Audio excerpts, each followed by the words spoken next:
What's harder, starting a business or starting a family?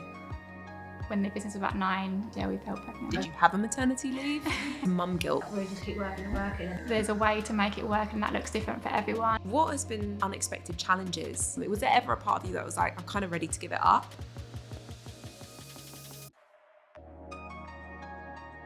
Well, Sam and Steph, thank you so much for joining me on the podcast today. What's harder, starting a business or starting a family? They're different. They're so different in different ways, aren't they? I think for me, becoming a mum was the most amazing experience of my life. You can't describe it to anything else. I don't know. I would say becoming a mum is the hardest thing in the world.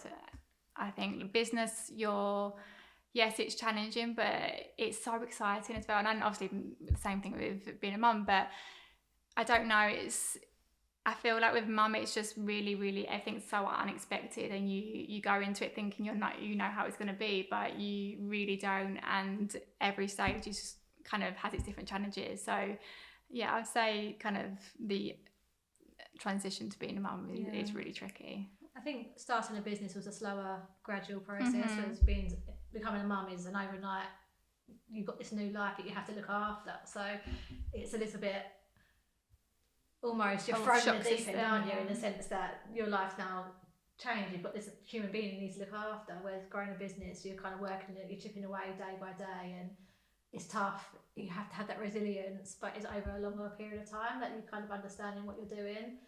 Whereas I guess becoming a mum, you have to learn overnight, don't you?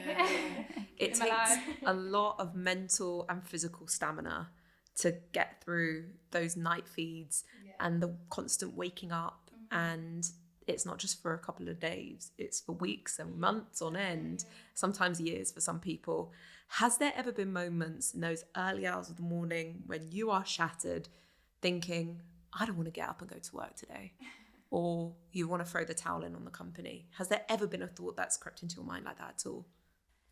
I don't think throwing the towel in on the company, more so in the early days when we were like grinding it, we were just like, we're not getting anywhere. But I think since it's been a bit more of an established business, I'd say no, like we're so passionate about the business that thought probably wouldn't come into our minds. But there's definitely days there where you've woken up, you just feel like you don't want to face the business today because you've had no sleep. You've had no sleep, and I feel like the stage that we're at, it's just problem solving now. Like every day is just kind of firefighting. So yeah, that is tricky when you've had no sleep and you wake up and you think, I don't know if I can do this today. But in terms I think you're recently in that as well, whereas I feel like I remember having no sleep, but I don't remember how bad that feeling was, because I'm obviously going back into that, having number 2 on the way, but you almost forget about how hard it is. Really, you forget how hard it is. Thank God you forget, because you would not be procreating anymore. Never. No. But yeah, like Sammy said, I think when you do something that you really love, it makes it easier to get out of bed in the morning, no matter how tired you are. But yeah, of course, there's days that are more difficult than others. You both felt pregnant around a similar time. Was that planned? Did you discuss it with each other? No, I mean, we were both trying, I guess, but I felt like we was in that kind of time of our lives where we both knew that we wanted children. A lot of people reported into Steph and I, so when we found that we was pregnant, we definitely realised that we needed to build up a bit of like a senior leadership team. So I guess that was like our first priority. Take the pressure off. Was that something that you discussed before you started trying for babies? Or was it when you felt pregnant, you were both like, okay, we really have to get things going. We've got 9 months. Yeah. I think it was a kind of a mix between a natural transition as where we was in the business. We felt like the business was scaling and we needed more of a senior team. And then it felt at the same time and we knew that we were going to have to take some time off, become mums. And naturally, it is a conversation we had, I think, after we was pregnant. Yeah, although I feel like every year of the business, we get to December, we're like, next year we're going to take a bit more of a step back, we need to bring like a CEO in, or so I feel like every year we felt like we needed to bring more of a team in, but when we felt pregnant, I guess it kind of forced us into making that decision to start building that team. And what were the things that you considered when you had to make that decision? We looked at what departments we were managing, what people we had in the business that were able to manage that, what we needed to bring in. what expertise we needed. Yeah. And went from there, really. And then I think in terms of the hiring process, just making sure people are culturally aligned is so important to us. So yeah, a few people stepped up into those roles, but then we did bring some people in externally. And when we was recruiting, we just needed to make sure that if you're going to be at the top of the kind of business, you need to be culturally aligned with how we do things as well. So that was really important. How long did that take you to build? I'd say over the course of about a year, getting the right people in. We've still getting there with it, but I'd say over the course of a year we managed to, I guess, go from no leadership team to a good support, like foundation of a leadership team. And that process is still evolving. The team are great, but it's just adapting processes, making them better, and that's a natural business thing that we work on every year anyway. But in terms of the team, meetings are evolving and the team are evolving constantly. We're always looking at ways that we can make improvements, but we're lucky we've got a really great team. That is so good. How many people are in the team right now? 45, I think. Yeah, in total at the moment, yeah. So it's in that middle stage of like, it's not big, but it's not a small company anymore at all. What advice would you give to mums that are feeling overwhelmed but really want to continue their careers? I definitely feel like if they're passionate about continuing their careers, they should try and find a way to make that happen, because you'll lose a big part of yourself if that's really important to you and you give up that, because you can definitely make it work. It's hard, but there's a way to make it work, and that looks different for everyone. It's just, I guess, finding what you need in place in order to be able to go back to work. So whether that is kind of people to pick up on the housework or support in childcare. I just feel like it's important, if you know that is what you want to do and you want to continue your career, leaning on your friends and your family as much as possible to try and make that happen. I've seen so many people as well, like especially during COVID, set up businesses, like whilst becoming new parents, and there's so much more opportunity now. I think being on like the world is online, isn't there? So like, is there something that you can do in your spare time if that's a passion for you, and how do you turn a passion into kind of a business? Speaking to people maybe that are in business as well, how they've done it.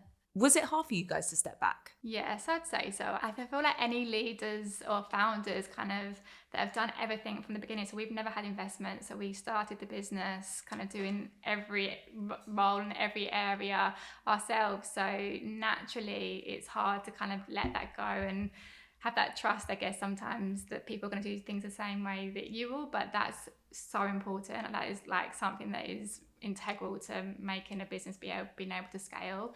It was hard, but we knew it was the right thing to do. Okay. And when you did decide to take a step back, did you allocate yourselves a certain amount of maternity leave? Did you have a maternity leave? Did you have a paid maternity leave? What was your setup like? So obviously I gave birth first. We're lucky in a sense because we worked so closely together. When I went off to have Poppy, you were able to pick up on the areas that I covered, you was able to pick up on bits. And then Sammy, we both had about probably 6 weeks off, but we were still picking up on emails, so it wasn't long. But we're really lucky in the sense that we've got a good support system around us. We started to dip in slowly and then work our way up again. And I think from day one we set boundaries, like we haven't worked Friday since, so that was really important to us. So although we went back, we did have a few things in place to make sure that it was a gradual process. It wasn't just like, okay, we'll go back to work now. It was picking up on a few emails and attending a few meetings and then building in it like kind of week on week. Talking about transitions and transitioning back into the workplace, you said that you took 6 weeks off, but you didn't really ever take a step back because you were still in calls because it was your first baby. Was there ever a part of you that was like, I'm kind of ready to give it up? To be honest, our business probably was our first child in a way. Like, we've set that out, we've kind of worked so hard on that in the last 11 years. And I think when we fell pregnant, it wasn't maybe a conscious decision that we were going to take a set amount of time off. I think we were allowed us the time we felt like we needed to not recover, but step into that new world and just take each day as it comes. And I think we went back into work at a time that we felt was comfortable for us, and we were still able to kind of be a mum at the same time. So as I said before, it was a bit of a gradual process, and we was able to start off with the emails, attend a few meetings, still have baby with us at the same time. So I think you naturally as a person are a bit more take each day as it comes. I'm a bit more like a planner. I like to know, have a bit more of a structure in place. So I remember feeling a bit like, oh, like how long am I gonna have off? And you was very much kind of just take each day as it comes. True. So I remember thinking to myself, I want at least 3 months off. But I think after 6 weeks, I just felt ready to kind of go back into the business and manage both worlds alongside each other. And I was quite lucky, like with my first, not so much my second, but my first was like a really good sleeper. From 6 weeks he was sleeping through, which was amazing, whereas the second is nearly a year and he still isn't sleeping through. He's the complete opposite. So I felt ready earlier than I thought I would, but before I had the baby, I felt like I'd want at least 3 months off. But I say that I think times have changed a little bit now, especially within our business. We work hybridly, so we work quite a lot from home as well as in the office. So to ease yourself in, we were able to stay at home and kind of work and still be around baby at the same time, and that made it a lot easier as well. And then we can nip out for meetings with mums as well and have those mum times as well as being able to work. I guess there are benefits of being a founder in some ways, because obviously you can have that flexible working, you can set your own rules by working from home, and because you're invested in the company, you want it to do well. Obviously the disadvantages are you're like, okay, well, what I put in I get out, so I need to make sure I'm on top of things, managing it to a degree or delegating. Or what are the key differences when you stepped back into the company now as a mother, if any? That constant guilt that you feel when you're not with your children, and then also when you're not working on the business because your team are working so hard and you want to be there more for them. So that was for me the biggest challenge, and I think, to be honest, it still is. It's that balance is really tricky, and you always feel like you're not getting it quite right. But there will be weeks where my children need me more, and there'll be weeks that kind of the business needs you more. And I think giving yourself a bit more credit as well to not have to get it right all the time, and know that you're doing your hardest, and they're both thriving. So I think just managing that would probably be the trickiest. I just want to go back to mum guilt. It's such a big thing that a lot of women feel. How did that show up for you guys? What did that look like? What were the situations? For us, the children go to nursery a couple of days a week, which is really lovely to get to mix up other children as well. But in the early days, they find it hard settling in. It's all new to them. So sometimes you're dropping off and they're upset, and that's hard, like leaving and letting go, thinking, are we doing the right thing? I could be staying at home with them right now. I'm not going to work. Just navigating that guilt is hard. But then at the same time, it's the process, which now they love nursery. They enjoy it so much, and so it's just.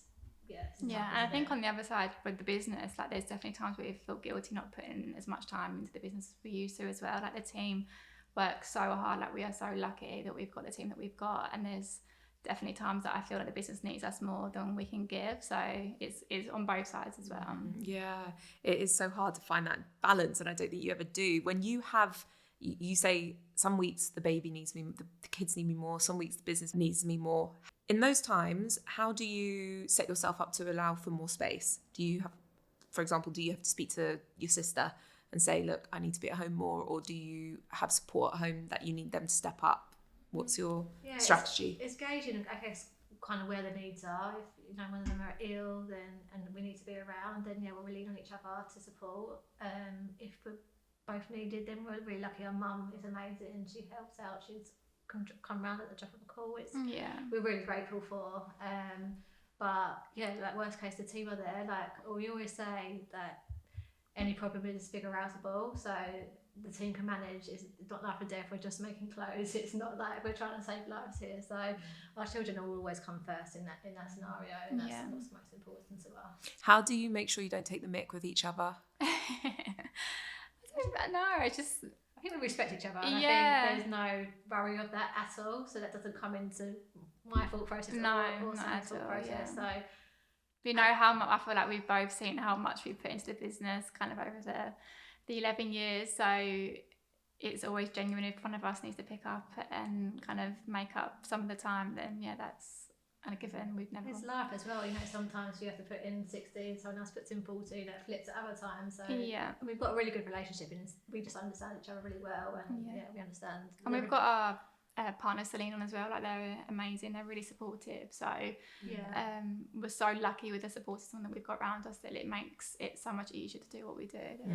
That was actually going to be my next question. What role do support systems play in your life, both professionally and personally, nursery, family? Well, I think having kids, like, our partners have been amazing, because even navigating the highs alone as running a business is difficult. So, and having each other as well, just to pick yourself up on the low days and then enjoying the highs as well. So that's been really a great support. And then kind of post becoming mums, both our partners are amazing. They can drop and be flexible. Also, Rick works in London, so it's a little bit more tricky in terms of getting out for work. But yeah, they're both around a lot and able to kind of flex and help out when needed. So we're really lucky. Yeah, and you definitely need that. You need those people around you. Whether you're, even though it's just a stay-at-home mum, you need people to help you out and give yourself a bit of time as well. So I feel like support systems are an essential. Oh gosh, yeah. It takes a village. It does. Whether you are in a privileged position to pay for that, or in a privileged position to have grandparents and family that live close by or travel in to come spend time with you. You mentioned that Poppy's at nursery, and so that's 2 days a week. Yeah. Talk us through the rest of your childcare setup. Okay, so Mondays, my mum has all 3 children, just super nanny. So we work from my mum's house on a Monday, and generally that's when we have all our trade meetings, which a lot of the team work from home because it's just a generally day when we want to get their head down, get the reports done. Tuesday, Thursday, they go to nursery. Fridays we have off. Yeah. And the children. And Wednesdays, who has the kids? Wednesdays. Gosh, so grandparents. Yeah, my mother-in-law has my eldest, and my mum has my youngest. Amazing. It does take a village. Yeah, it takes a village and like real good structure. Yeah. Who takes the kids when they're sick? I'm able to, I'd like to always be there if either of them was ill. I'd want to be the person that can be there for them. If for any reason, like we was in Ireland last week, if I couldn't be, then my husband would pick up. He works from home quite a lot, so he's really flexible. So yeah, whoever can be will be there. And I think when they're ill, you just want to be with them anyway. So if we can both be with them and do a bit of work if we need to, then that's the ideal situation. And it's horrible when they're ill. Like, Poppy was sick the other night, and they don't understand that she's been sick. She's like, no more, mummy. It's really hard to navigate through that. So yeah, we try to be around. Heartbreaking. Yeah, in those moments. But as I said, we're such a close family, so we're really lucky if we are out of the country or we're not around, then we've got partners, family that are able to support in the scenario. It really sounds like you've got a really great system around you. What has been some of the unexpected challenges in it? Because you sound like you got it nailed. God, we haven't absolutely not got it nailed, that's for sure. But we have got a good, I guess, foundation and structure in place. Challenges wise, just a balance of still being comfortable. It's the guilt that comes with not being at home or being at work and with the team, not being able to provide as much time as we used to have. So definitely that balance is an ongoing. And I think that time for yourself, that has pretty much been non-existent for a long time. So trying to make that a priority now that the kids are getting a little bit older, I think is something that I'm trying to focus on more so now, because you need to refuel yourself as well in order to be the best mum. So if you're constantly working on the business and then the children, you've got no time for yourself, then you're not going to be showing up as the best leader or the best mum to your children. So that's and it's just navigating through different stages of their life. Like Poppy's going through her independent stage where she doesn't want help with anything, and she's her no to her favourite word. So just trying to navigate through parenthood and how to get the best out of them at different stages in their life as well. So because it's all new, it's first time mum, it's all new, so you're learning on the way. Obviously you've got our mum that we can ask, and other people that are our friends that are mums as well, but you still learn a lot as you go along. You just take it in your stride. Sleep deprivation was tough as well. I feel like that was the biggest challenge. So normalising the fact that you will never be able to coast through at any point, because they're constantly evolving and changing. So for me, I've had to really put a really sacred ring around some of my time, because that keeps me sane. Whether it's going to get my nails done or sleeping downstairs whilst Tyson does the night feeds. I've had to really carve out that time for myself, otherwise I would have gone crazy. Has there ever been any moments or specific things that you've had to do in order to maintain sanity? I think there's been little things. So I'd say we always try and leave work around 5 o'clock and do pick up the kids from nursery. That's really important to us. And I'll make sure that I'm not looking or focus on work at all or picking up emails until they're in bed. So that period of after work to them going to sleep is so precious, and I want to be there to read them the book and just be present with them. So that for me is really important, that I'm not taking any like negotiations on that time of the day, and then I'll pick up things in the evening when they're in bed if I need to. But yeah, there's definitely kind of, I guess, boundaries that we put in place that help. I agree with getting the nails done. I think that's such a reset moment. I think just having that little bit of time to yourself is so important, because people say it to you before I'm sure you're the same, but I had people saying to me all the time, like, make the most of your time, you don't get the time to yourself anymore, and you never truly understand that, I think, until you have children. And it's so true, because you don't get any time to yourself at all. So just putting in that little bit of time for you, whether that's getting your nails done, reading a book, going to the gym, so important. My eldest is like a 4:30 a.m, 5 a.m wake up, so my husband take it in turns to do that. You've got blackout blinds. Yeah, they he's don't just work. Honestly, I don't know what, we've tried everything, but he's just an early riser, which is lovely. Is that Ned? No, Bowie. He's the little one. Okay. Yeah, he's honestly, he's like my at boy. 5 a.m every day. So I know, it's a killer. Yeah, and he's up as well in the night for feed still, which is crazy. But so me and my husband take it in turns to do kind of wake up and then go take him downstairs for the first few hours, so the other one can get a few more hours sleep, which helps. So I guess that kind of thing makes a difference too. Teamwork for sure. Yeah, you can't do it on your divide own. and conquer, that's like the motto in our house. Even though you kind of don't want to admit that things have got to change, you do. And obviously having a partner, your husband, your other half in the house is just like, it needs to happen. I'm so grateful for that as well. I feel like I take my hat off to single moms to raise children on their own. It's so hard, let alone when you're doing it on your own. Having a partner, it's difficult. So I always think, like, I feel so lucky to be able to have someone to help out. We say the same for business. I don't know how anyone starts a business up on it by themselves, because it's so challenging. So we're so grateful that we've got each other, and it's the same. With being a parent. Teamwork makes the dream work.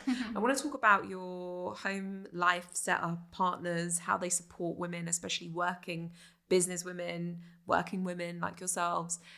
When it comes to support within the household, how did you delegate things like domestic chores, doing the washing up, doing the washing? Kids come with so much laundry. Why? How? I don't know.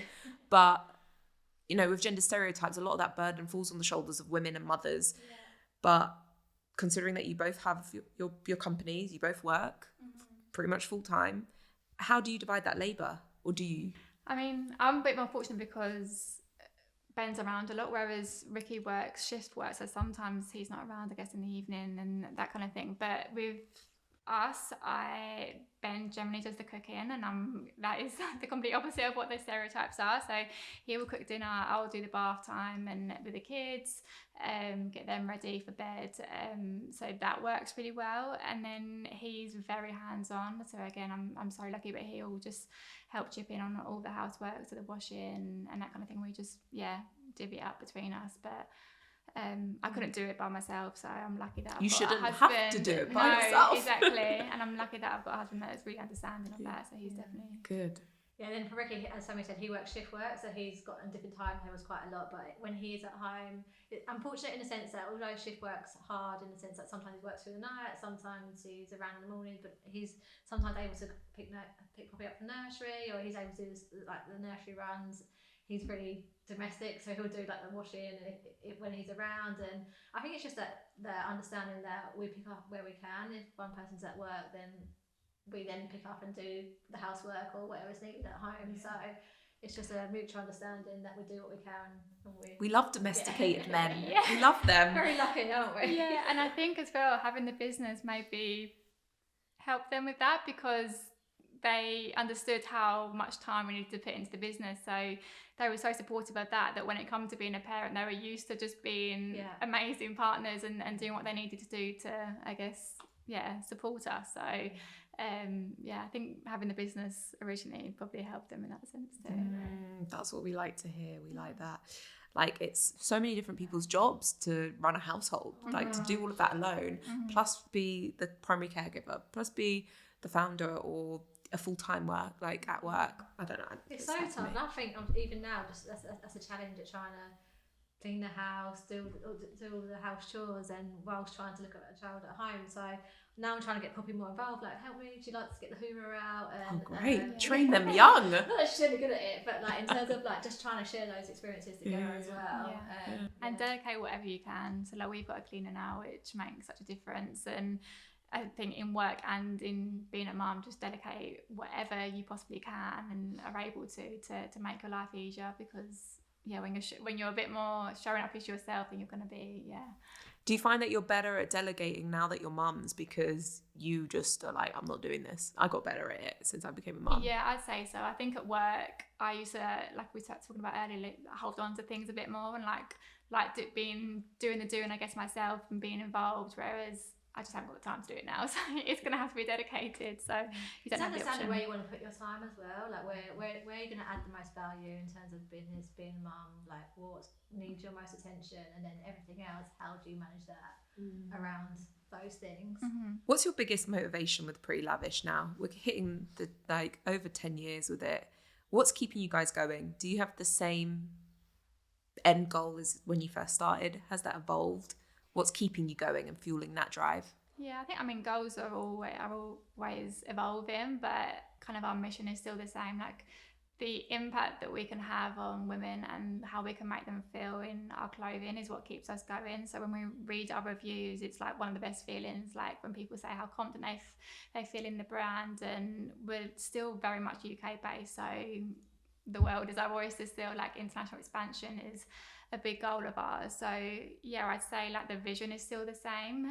Obviously the goals and kind of how you're going to get there sometimes has to change throughout the journey, but I think just knowing how we can make people feel in our clothing is what keeps us going. Yeah, definitely. And the business is more established. It's kind of got the foundations that are kind of there. They're evolving, they're growing, but the foundations, it is a bit more of a machine now, in a sense that it can almost not run itself, but there's a lot more automation there that wasn't there in the early days. So it doesn't require us there 24/7 as it did in the early days. So that's evolved over time. And I think as well, like, now that we're mums, like, we're really passionate about making the workplace kind of an amazing place for everyone to work. So if you're a mum working at Pretty Lavish, we want to give you that flexibility, because we know how hard it is ourselves, and we always say that we don't want anyone that come into work that has that Monday morning feeling. So trying to ensure that everyone loves what they do at Pretty Lavish is really important. We have quite a lot of the team members that are parents, so like they'll come, they might start slightly later to drop because they want to do the school run, and that just means they finish a little bit later and they can flex their hours depending on what they've got going on. So we give the team the autonomy to be able to make those decisions themselves. I think they value that flexibility and makes it a nicer place to work, as Zoe said. And does flexibility affect productivity? I think so, yes, in a positive way. Yeah, we're so lucky we've never had that trust issue. Like, when we went down to just working 2 days kind of in the office and the rest remote, we've never had that kind of concern of people not working as hard. We just know how much they care about the business, and everyone works probably over what they should be doing. So everyone's just so passionate, aren't they? They just love the brand, and we hope they love it where they work, and that seems to come through when we speak to the team. So have you experienced any prejudice? Obviously it's your company, so we hope not, but any prejudice in the workplace when you got pregnant or when you became a mum, of maybe people thinking you're not going to be good leaders anymore, or you're gonna check out? I don't really feel like we've kind of experienced prejudice from other people, but I guess to ourselves, we feel like we've doubted ourselves a lot along the way. But no, I feel like, from the team, we absolutely none whatsoever. We've always felt kind of in the early days whether we were taking it seriously, being kind of young women founders, when we've been in kind of external meetings and that kind of thing. But I would never say that we've had anything where we felt like we were really That's good. experienced prejudice. Yeah, that is really good, because I've had some like horror stories of people not getting investment because they are a mum, or people just having this like misconception that women just can't function. I know we don't sleep as much, but the thing is, with the time we do have, we are way more productive because mums are the most hardworking people there are out there, because they have to find a way to get things done. So, in like that short amount of time. I know that I've just like my productivity, there's no time to wallow in your sorrows, there's no time to have a slow morning, because you've got a ticking time bomb of how much you have to get done in 2.5 hours before you've got to be back on in mum mode. How do you switch between the two hats? I think leaving work at home and kind of at work. Sorry, leaving work at work. Yes, not leaving work at home. Is really important, and really trying to switch your mindset when you are at home. And I would try and make sure that we're present with the kids. Whenever we're not at work. So how I do that, I don't know, but it is so important to be able to make that switch. Otherwise, nothing you'll do is going to be you're not going to be the best kind of leader, you're not going to be the best mum if you're in the other space at the same time. So like you mentioned earlier, setting those boundaries, like for us, making sure we're home to pick up the children from nursery, or reading them a bedtime story, putting them to bed, all those little things that mean so much that you want to be around for, making sure that those boundaries are important and you're setting aside the time to do those things. Bath time, it's so sacred. It's just so special. I don't know why everyone used to say bath time, you're like yeah, and then you've come in and be like, bath time, I just love it, splash splash splash. Now there's splashing walls going everywhere. I know, like not in my face. Do you ever think that you just want to be a full-time mum? There's moments in my life where I thought, I just am never going to have another wind. I'm never going to be the person I was before. I'm kind of just, I'm getting old, I'm getting tired. I need to, I don't know what I need, like an elixir of life. Has there ever been a point for you where you're like, actually, I think I might just want to be a full-time mum? Why is it important for you to continue a business? I definitely had that feeling recently. I saw something on Instagram where someone had written their daughter a letter the night before their each birthday, or they were carrying on the tradition each year. And I just thought that was such a lovely thing to do, to be able to like give those letters to them when they're older. So me and Ben done it before Ned's second birthday, and I remember writing kind of, sometimes I do wish I was a full-time mum and I was around more, but everything we do is for them as well. So we're driven by providing them with kind of the best lifestyle we can give them, and give them the most amazing experiences. So as much as kind of before the kids, like there's a lot of things that drive us with the business, they're now like a massive part of why we do what we do. So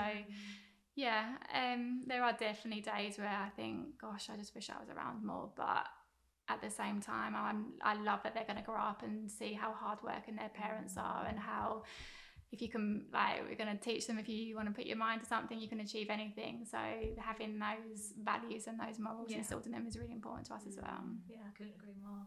And where does that come from for you? Why do you care about that? I think we grew up, like, my dad had his own business growing up. My mum started off being a stay-at-home mum and then wanted to do something for herself as well. Ended up working for my dad's business from home. So we saw both our parents work really hard, and we were really fortunate in the sense that we had a really lovely upbringing. We was able to travel quite a lot, and I think that is where our desire to have our own business came from before motherhood. And then, as Sammy says, those values that are taught, seeing our parents work hard and seeing them work, like my mum worked around, like she was always around, she worked from home so she could pick up, put down as and when was needed. I think that was something that is instilled in us through, probably unintentionally growing up, that we want to set in terms of our lifestyles as well. Yeah, and I just always say to us from like very young, like, you can be whatever you want to be, like, what do you want to be, like, and we used to go through like all our dreams and everything, and he just made us believe that anything we do put our minds to, we can achieve. So yeah, that for us is really important, that we instill that mindset into our children too. I love that. My dad would be the same, although he was Turkish, and his way was, okay, you want to be a child psychologist, can you do your doctorate in 1 year? They're like, no, that's like a 4-year course, I can't do it in 1 year. Why not? Why can't you do it in 1 year? So when that like come on, like that enthusiasm to you can do it? Oh yeah. And he would always question me like, why do you want that choice? And then it makes you think, and actually like, because that is so important as well, to understand why you do everything you do in life. And sometimes you just go through the motion and think this is the right path, but actually understanding the reasons why you want to do something is so important. For sure, to be mindful of it, right? Has there ever been anything you've had to sacrifice? Oh my gosh, yes. The list is endless. I mean, growing up, I guess when we started the business, we was in our early 20s, so sacrificed a lot in terms of being with our friends as much as we'd want to, and living at home for longer because we wasn't paying ourselves within the business for a long period of time, so we wasn't able to like, see our friends moving out and buying their first houses, so we wasn't able to do that and later in our life. So there's small little things that we sacrificed without probably understanding at the time, but looking back, I think as well just the resilience to be able to navigate through kind of really tricky roller coaster rides of setting up a business is tough. And obviously becoming a mum, you have to know what's most important to you, and then that helps you be able to say no to everything else, because your time is so limited. So being with the boys, being with family, making memories, and then working hard in the business is like the most important things to us. So there's not much time for anything else. So you sacrifice your own time, your own mental health for a little bit for your children. Yeah, gosh. Have you ever experienced burnout? Probably not to the extent where we're unable to work, but just we know, like I can say to you, you need to take a day or week off or something just to recuperate. And likewise, I think we understand each other, and I think we've always been kind of so aligned in terms of how we think, but I think there's been times where we've both broken down, like when we've maybe disagreed or something, and we know, okay, this is just like we both need a bit of time off, because normally we'd be able to kind of figure things out really quickly. And I think it's each other as well, like quite often we're so driven that we just keep working, and sometimes it's that reflection that one of us would have to say to each other, like, you need to take a step back because you just need a break for a moment. So, but it's hard to realise that when you're so in it. It's so good that you've got each other as well to really care for each other in that way, because that's not all co-founders would do that, I don't think. No. But you're also family, so that could go either way, really. It could be really bad. It could be obviously really incredible, like you guys. At the end of the day, your health is the most important thing, because without that you don't have anything. So I think sometimes you do, in a sense that you do sacrifice kind of your own being to kind of be a mum, run a business, and it's so important to be able to try and take time out, and I think that's something I'm trying to work on at the moment. Health is obviously the most important thing, but realising that every day and making sure it's your priority is a different thing. It's a different thing. You're pregnant, so you definitely well, maybe you don't slow down. I know some people that work all the way full term. I definitely was unable to move when I was like 7.5 months, I was rolling around. I was pretty useless to most people, if I'm honest. How did you find pregnancy? It was a lot. I've carrying 2 babies, 2 very heavy babies, 2 placentas, and I think I put on like maybe 5 stone. Inflamed everywhere, even my lips got inflamed, which I found inflamed, got swollen. The swelling. So and to be honest, you just have to just stop, and I definitely battled with the idea of stopping meant that I was like giving up, and I was being useless. I'm not useful, and actually your body is doing the biggest job.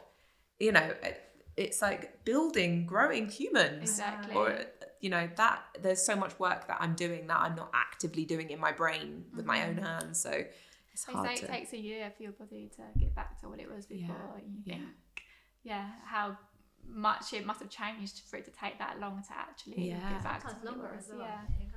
Or in terms of internally, I mean, like everything, all the organs going back into the right place, and not as in kind of how you feel or anything, but scientifically how your body kind of goes back is.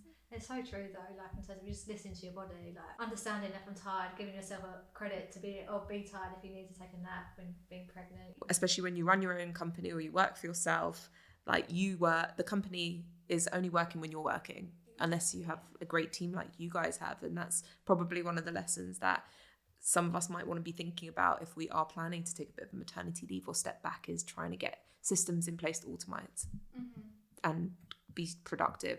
But it's a lot when it's just you. How do you know when you have expanded your family enough? How would you know if you're meant to have 1 kid, 2 kids, 3 kids? What's your thoughts on that and your Such approach? a good question, because I feel like I'm in that stage. People keep asking me, "You having any more?" And I don't feel like I'm done, but also I feel like, how could I have one more? Literally, this is so hard as it is. So I don't know the answer to that one, because I feel like I've not figured that out yet. Yeah. I feel like when I see people pregnant and I see newborn babies, I still get that feeling like, oh my God, I love that. So does that mean I'm not done? Probably, maybe I'll have one more, but also thinking of adding another one to the family at the moment just blows my mind. I'm not sure how I'd make it happen. I'm sure it would. I'm the same. I think it's a difficult one to answer, because we're probably both in the stage to be like, well, we're not sure how many children we want or how many we'll have. I think once I have my second, I might be like, you know, I'm done now. It's hard work. I'm finished. But yeah, I don't know. I think it's understanding, I guess, where you are in your life, what your position looks like. I feel like if you've got that urge, then probably there's something to explore. Maybe it's a conversation with your partner about making sure you're aligned if you want more children. I think a lot of people say they know when they're done as well, and if you're questioning it, maybe it means you're not. I don't know. And I read something recently where it says, like, don't worry about kind of that hard newborn stage. Think about how many children you're going to have around the dinner table, like when they're older, which is like a really nice way of looking at it. So it's a really nice. Oh God, that means maybe I should think about it. I think logistically, how you're set up, because you know, once you get past, you go into your third and your fourth, you almost have to expand your car. You have to. Like, how does that work? I don't know. You're outnumbered, aren't you? I know. This is what we're thinking. Like, we're gonna have to get a bigger house, a bigger car. And then I'm always like, there's always somebody that has to sit alone on the ride. And that makes me sad. I've heard that before. It's so sad. And well, before we leave, is there a question that you might have for another working mum that you really are curious about knowing the answer to? What would I love to know? I mean, I feel like every night I go to bed thinking, how do other women do it? Because I feel like I'm not managing it myself. I mean, like, for me, it'd be like how someone else approaches life-work balance in terms of being a mum, and what balance looks like to them. Because obviously we know how it works for us, but it's still evolving. So just understanding how other people structure that balance would be great. And like how their mornings look. Because I feel like my mornings are just chaos. All of this I've got to look forward to. Thanks, girls. Well, thank you so much for joining me and being so open and honest about how you do it all. Thank you so much for having us. If you enjoyed that episode or found it interesting, inspiring, or it connected with you in any way, please share it with a friend that you think would love it too. For more information about our guest or anything else that you've listened to today, be sure to check out the show notes below. And I will catch you in the next one. Bye. And do you have any hacks? Not trying to tidy the house throughout the day when you've got children, and just once they're in bed, then tidy the house. I think for me, otherwise you just spend your whole life tidying. So I'd rather be present with them and be in an absolute mess of a household, and then do one lot of tidying at the end of the day. And me and Ben were talking about that recently, so that works for me, but other people might be different. I'm trying to hack my whole life, so I'm asking everyone. Yeah, you've got anything to give us? Yeah, Automation. Trying to automate like nappy deliveries, baby wipe deliveries, so I know I'm going to run out. The food shop, batch stock cooking, baby food when you're weaning, like, you know, it just makes your life easier knowing that I've got a stock of stuff in the freezer that they will like, and that's healthy-ish, you know?